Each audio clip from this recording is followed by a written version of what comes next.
Bonjour, je vous retrouve pour le geste de la chirurgienne. Mais qu'est-ce que c'est que ce geste de la chirurgienne? Alors tout d'abord, je suis Céline, je suis sophrologue, hypnothérapeute, passionnée de neurosciences, de développement personnel, et j'ai à cœur vraiment de vous donner tout ce qu'il faut pour que vous arriviez à vivre et à intégrer en vous une sérénité durable. Pourquoi cette sérénité durable? Pour pouvoir communiquer bien avec vos proches, pour être bien avec vous-même, pour finalement faire plein de choses de manière plus libre, plus facile, d'être juste bien au quotidien, de se libérer de certaines toxicités de la vie, libérer de ses chaînes, libérer tout simplement de mauvais comportements que vous subissez ou que vous avez vous-même. Voilà, l'idée c'est de pouvoir retrouver une vie apaisée, de reprendre un peu le contrôle parfois, pour certaines personnes sur certaines situations. Je sais que ce mot n'a pas bonne presse, le contrôle, mais voilà, d'avoir un petit peu de maîtrise, un petit peu plus de maîtrise sur votre quotidien, ça c'est rudement appréciable. Alors le geste de la chirurgienne, c'est parce qu'en fait, j'avais proposé cet exercice à une dame, voilà, qui intervenait en bloc opératoire et qui était souvent embêtée. Embêtée parce que ce monde, il est difficile, il est dur, et elle recevait beaucoup, voilà, de regards autour d'elle, un grand stress quand elle devait rentrer au bloc opératoire. Donc, vous imaginez bien que dans la situation idéale, elle aurait souhaité rentrer au bloc opératoire, tout installer qu'elle était en stérile, arriver dans le champ opératoire et effectuer son geste en se sentant parfaitement bien et légitime, à l'aise, avec une communication fluide avec l'équipe. Or là, elle entrait dans un tel état de stress que finalement, elle avait besoin plus de se couper de l'environnement.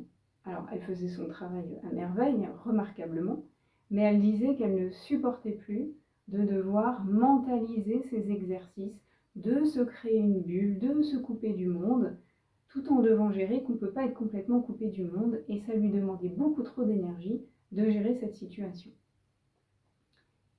Parce que du coup, dans la réalité, voilà, elle se coupait du monde, et dans le monde idéal, elle aurait voulu être légère, fluide, performante, juste complètement efficace.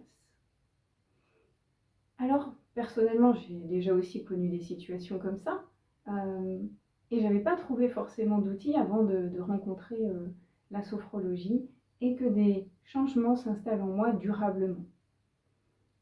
Pour cela, j'ai créé un des exercices très simple que j'ai envie de vous partager là et que la chirurgienne faisait quand elle entrait au bloc. Donc tout à fait discrètement, elle entrait au bloc et quand elle était dans le champ opératoire, elle avait juste un geste comme ça, elle serrait les doigts et elle les relâchait.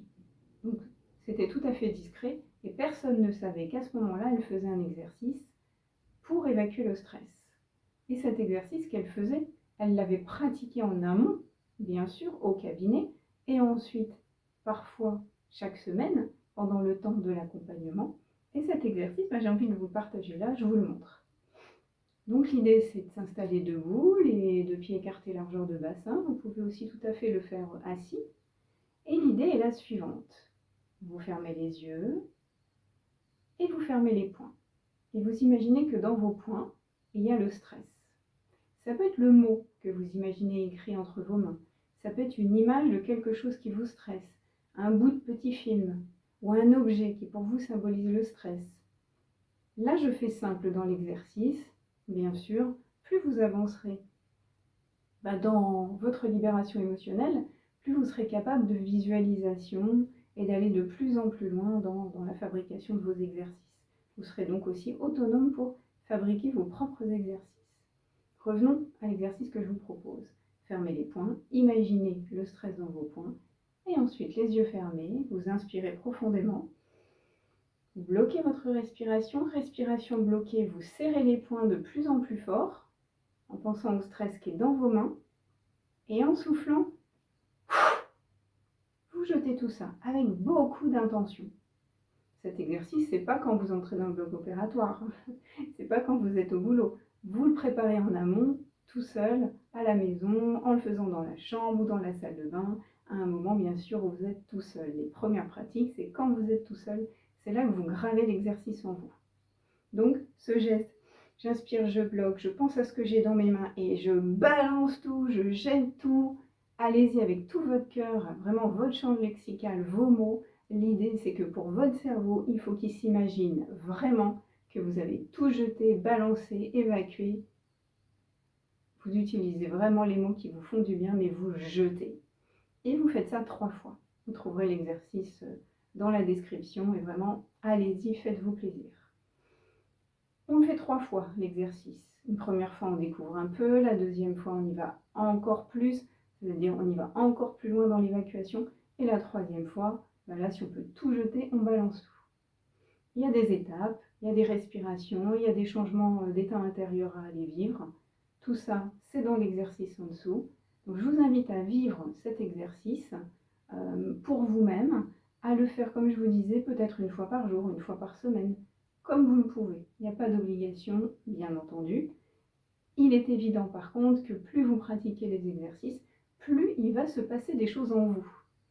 Parce que j'en reviens du coup à votre inconscient, que j'explique dans une autre vidéo, fondamental d'avoir ces notions de base sur l'inconscient.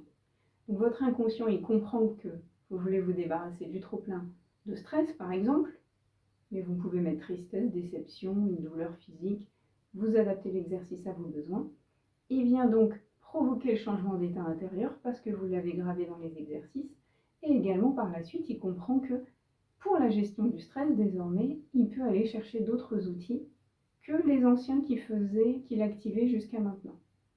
Je reviendrai tout au long des vidéos sur tout un ensemble de notions vraiment fondamentales à agglomérer les unes aux autres pour aller vivre ces transformations. Donc voilà, la proposition, comme pour cette personne qui rentre au bloc opératoire, vous pouvez vous aussi, dans votre vie, utiliser ce genre d'exercice. Pourquoi aussi cet exemple de la dame qui rentre au bloc? C'est que vous imaginez bien qu'il est fort utile pour elle d'avoir un exercice raccourci, discret. Elle rentre quand même dans un champ opératoire, un bloc opératoire où elle n'est pas seule. Il y a du monde, il y a des équipes, et elle est là à rentrer avec son trop-plein de stress. Et vous imaginez bien qu'il ne s'agit pas de faire ça et de tout balancer à l'avant. Comme l'exercice est ancré en elle d'évacuation du stress, lorsqu'elle est au bloc et qu'elle serre juste les poings et qu'elle les ouvre, tout s'active en elle du changement d'état intérieur. Et qu'est-ce qu'elle ressent? Désormais, paix, tranquillité, sérénité. Elle est en disposition et même envie de pratiquer l'opération. Et elle est désormais complètement à l'aise. Elle se sent bien, elle se sent sereine. Et voilà, en fait, ce qu'elle venait chercher, c'était d'être sereine quand elle est au bloc opératoire et non plus d'avoir à activer avec son mental tout un ensemble d'exercices et qui, du coup, lui pesait beaucoup, lui prenait beaucoup d'énergie. Là, maintenant, elle est ravie d'avoir cet exercice et elle évacue. Bien évidemment, à mesure que les semaines ont avancé, elle n'a même plus besoin, en fait, elle n'avait même plus besoin de faire ce geste en entrant au bloc opératoire. Donc, voilà, juste d'y penser à ce geste, ça suffisait. Et à mesure en fait qu'elle a avancé dans le temps, c'était gravé en elle que désormais, quand elle entrait au bloc opératoire, elle était sereine. Donc voilà, je vous souhaite vraiment la même transformation. Encore une fois, dites-moi ce que vous êtes prêts à essayer. Dites-moi tout ça dans les commentaires. Mettez-moi des questions si jamais il y a quelque chose qui n'était pas clair, pas tout à fait, pas tout à fait lucide ou pas bien expliqué. Et puis voilà, je vous souhaite plein de bonnes choses, une bonne pratique si vous en avez le cœur. Et je vous dis à bientôt. Ciao ciao!